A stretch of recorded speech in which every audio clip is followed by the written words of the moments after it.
mass conflict, Bangladesh political turmoil, Syria and Lebanese civil war, riots and turbulence in Iraq, Libya and Afghanistan, or the strife in Pakistan. What's the one thing in common? Why are most Islamic nations across the globe witnessing unrest? What is the reason behind violence in these Islamic states most of the time? All of these are age-old conflicts which have triggered a huge humanitarian crisis that still persists. But before beginning this segment, let's be clear. Not all Islamic states are at war or indulged in violence. In fact, there are a few Muslim countries like UAE and Turkey that are quite peaceful. From 2011 to 2014, civil wars occurred in several Muslim majority countries. The Middle East, a conflict-prone region, has seen significant political instability due to historical and ethnic tension, oil trade, and of course, foreign interventions. Experts say it's more of a geographical issue than a religious one, like oil production, which is mostly centered in Middle East, has always been a trump card in this game.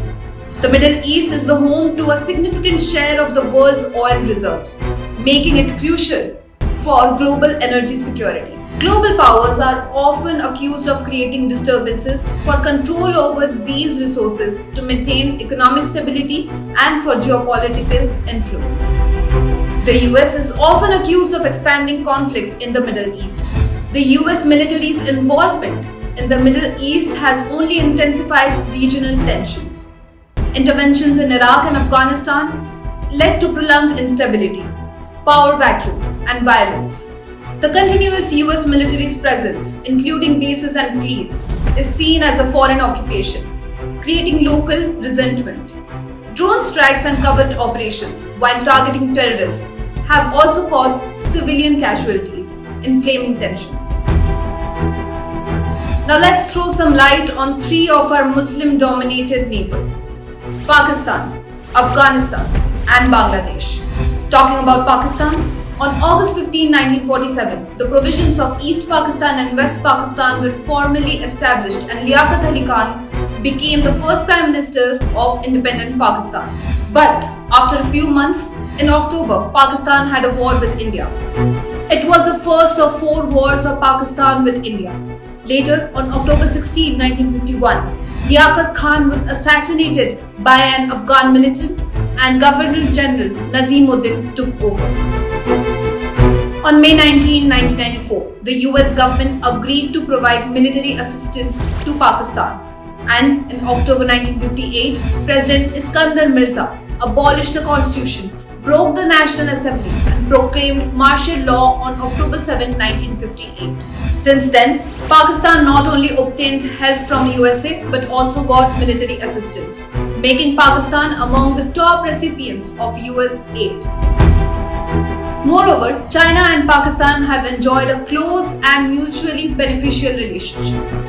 Pakistan was one of the first countries to recognize the People's Republic of China in 1950. Pakistan military relies on Chinese technology, ballistic missiles, aircraft including JF-17 Thunder and K-8 Karakoram, and the nuclear assistance.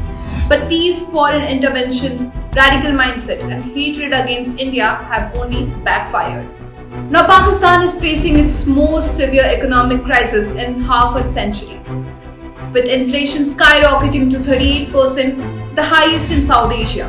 This surge has drastically increased the cost of essentials, making everyday life challenging for people. The country is now mostly relying on foreign aid, even to run the government. Talking about the state of affairs in Afghanistan, it's something more disturbing. Afghanistan is once again all about the Taliban, a Sunni Islamic fundamentalist and primarily Pashtun movement who ruled most of Afghanistan from 1996 to 2001. But in 2001, USA invaded Afghanistan to capture Osama bin Laden and his Al-Qaeda members, which led to the collapse of Taliban regime. Later in 2014, Ashraf Ghani was elected president of Afghanistan. However, President Ghani escaped to UAE in 2021 after Taliban fighters reached Kabul following US troops withdrawal. Subsequently, Hitabullah Akhundzada, became the supreme leader of Afghanistan. The Taliban swiftly regained control over the country and the government in Kabul. Despite early promises to uphold human rights, the Taliban has progressively reinstated its stringent interpretation of Sharia law, which includes public executions, amputations, and flogging. Since the takeover, there has been a significant rollback of the liberal and democratic advances made over the past 2 decades. Women, in particular, face severe restrictions on their rights, including education, employment, freedom of speech, movement, and even attire. Those who protest these measures, they risk harassment, threats, detention, arrest, torture, and even forced disappearance. Afghanistan is also grappling with one of the world's most severe humanitarian crises, worsened by economic collapse. This crisis has led to widespread displacement, poverty, and food insecurity, with approximately 23.7 million Afghans in need of humanitarian assistance as of February 2024. Additionally, the Islamic State of Khorasan province, an affiliate of the Islamic State, continues to target civilians with bombing and other attacks, further deepening the country's instability and conflict. Apart from this, both USA and Russia have been accused of the disturbances in Afghanistan to satiate their vested interest. Talking about Bangladesh, in 1971, the then East Pakistan, Bangladesh suffered a genocide perpetrated by Pakistan's army. And this brutal massacre lasted for around 9 long months. But India came to the rescue and East Pakistan was liberated. Thus began the story of Bangladesh. In January 1972, Sheikh Mujibur Rahman became Bangladesh's first Prime Minister. The country faced challenges from pro-Pakistani Razakar forces. Many Urdu-speaking people who supported Pakistan fled, ending up in overcrowded refugee camps waiting for asylum in Pakistan, and hundreds of thousands were killed. In 1973, Constitution established Bangladesh as a secular parliamentary state. Initially, its UN membership efforts were blocked by China until 1974. In August 1975, Mujibur Rahman was assassinated and Major General Ziaur Rahman took over in November 1975, later becoming president in 1977. But he was also assassinated in 1981. Lieutenant General Hussain Mohammad Arshad then took control, but the term ended in December 1990 after widespread protests. Following elections in 1991, Khalida Zia of BNP became Prime Minister. Her tenure faced challenges from opposition strikes.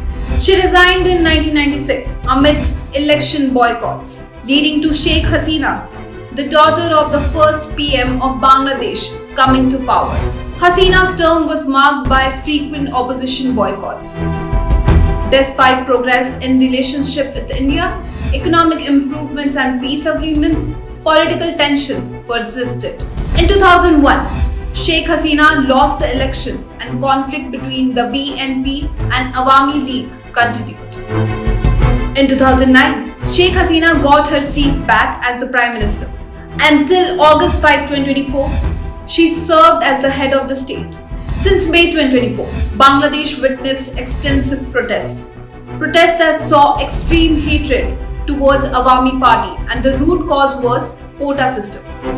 So far, over 300 people have reportedly been killed amid widespread vandalism. All these disturbances and killings in these 3 nations are testament to the fact that a country with its base being hatred against others can't develop. To sum up, political instability, foreign intervention in a country's internal matters, and radical and hateful attitude towards a particular community or nation can never help a nation develop and protect the interest of its people. Bureau Report, OTV News.